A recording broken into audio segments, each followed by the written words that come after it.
Assalamualaikum warahmatullahi wabarakatuh. Salam Ham Swastiastu, Namo Buddhaya, Salam Kebajikan Rahayu. Perkenalkan, nama saya Emre Fatul Ulum dengan NIM 8111422069. Kali ini saya akan membuat video tentang kasus anti korupsi yang diampu dosen Dr. Indah Sri Utami SHM Hum dan Ibu Sofia Konitatin SHMH. Saya akan memasuki pengertian korupsi. Korupsi berasal dari bahasa Latin, yaitu corruptus dan corruption. Artinya buruk, bejat, menyimpang dari kesucian, perkataan, menghina atau memfitnah dalam Black Law Dictionary. Di modal tindak pidana korupsi, KPK korupsi adalah suatu perbuatan yang dilakukan dengan sebuah maksud untuk mendapatkan beberapa keuntungan yang bertentangan dengan tugas resmi dan kebenaran lainnya. Sesuatu perbuatan dari suatu yang resmi atau kepercayaan seseorang yang mana dengan melanggar hukum dan penuh kesalahan, memakai sejumlah keuntungan untuk dirinya sendiri atau orang lain yang bertentangan dengan tugas dan kebenaran lainnya. Unsur-unsur tindak pidana korupsi sebagaimana dimaksud dalam Undang-Undang Nomor 31 Tahun 1999 adalah satu, pelaku subjek sesuai dengan pasal 2 ayat 1. Unsur ini dapat dihubungkan dengan pasal 20 ayat 1 sampai 7, yaitu dalam hal tindak pidana korupsi oleh atau atas sesuatu korporasi, maka tuntutan dari penjatuhan pidana dapat dilakukan terhadap korporasi dan atau pengurusnya.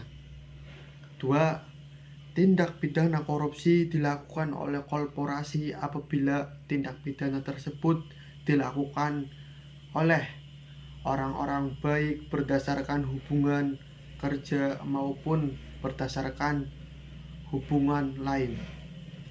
Bertindak dalam lingkungan korporasi tersebut baik sendiri maupun bersama-sama. 3. Dalam hal tuntutan pidana dilakukan terhadap suatu korporasi, maka korporasi tersebut diwakili oleh pengurus.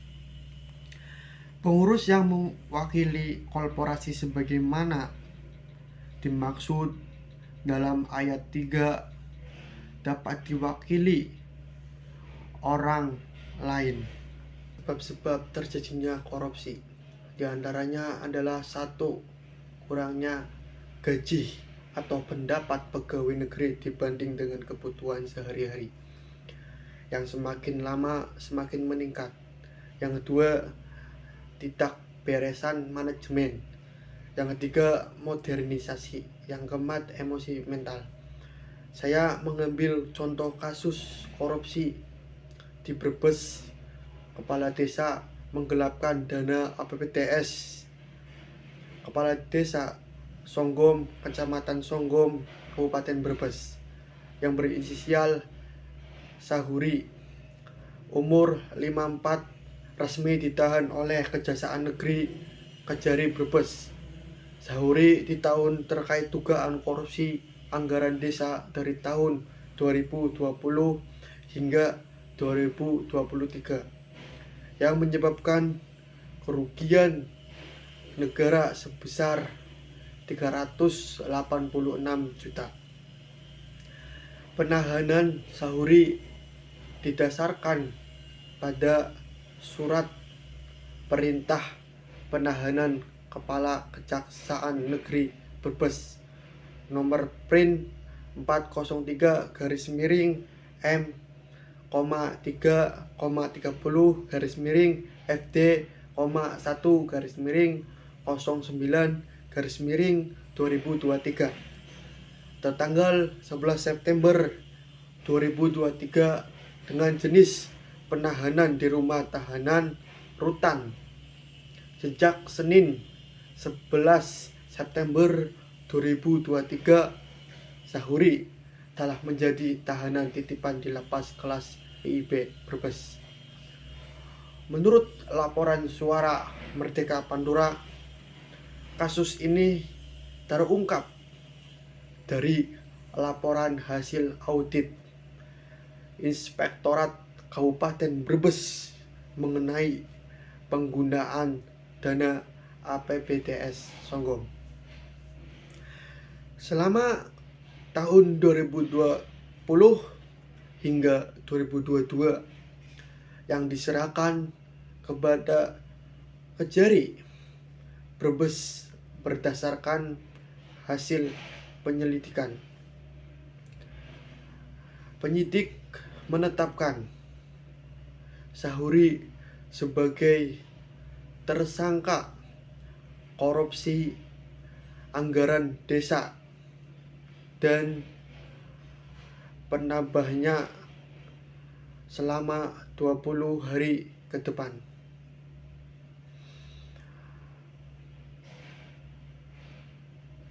Penahan tersangka Sahuri ini ditetapkan di lapas kelas 11 BB 12 selama 20 hari mulai dari tanggal 11 September 2023 hingga 30 September 2023, ujar Kasih Intelijen Kejari Brebes Dwi Raharjata pada Rabu 12 September 2023. Seperti dikutip dari Suara Merdeka Pandura pada Sabtu 15 September 2024. Dwi menjelaskan bahwa tindak pidana korupsi anggaran desa terjadi dalam proses pencairan APBD Desa Songgom. Uang yang dicairkan oleh bendahara di bank diserahkan kepada Kades untuk disimpan dan dikelola, namun alih-alih digunakan sesuai aturan, uang tersebut dipakai untuk kepentingan pribadi.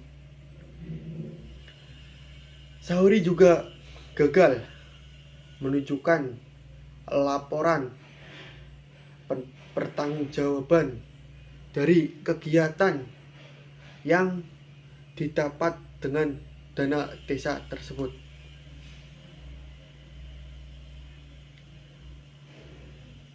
Dari hasil audit investigasi Inspektorat Daerah Kabupaten Brebes nomor 70/020/2023 RHS 2023 tanggal 16 Februari 2023 tahun anggaran 2022 ditemukan kerugian keuangan negara mencapai 386 juta lebih. Simulasi video kali ini, pendidikan anti korupsi sejak dini adalah salah satu cara untuk memberantas korupsi. Dengan pendidikan anti korupsi sejak dini dapat meningkatkan pengetahuan masyarakat tentang tindakan-tindakan korupsi sehingga masyarakat dapat ikut adil dalam memberantasnya. Dengan pendidikan anti korupsi pula dapat meningkatkan pengetahuan mengenai dampak akibat korupsi sehingga dapat menghindarinya, bahkan ikut serta dalam melawannya. Terima kasih. Wabillahi taufiq wal hidayah. Wassalamualaikum warahmatullahi wabarakatuh.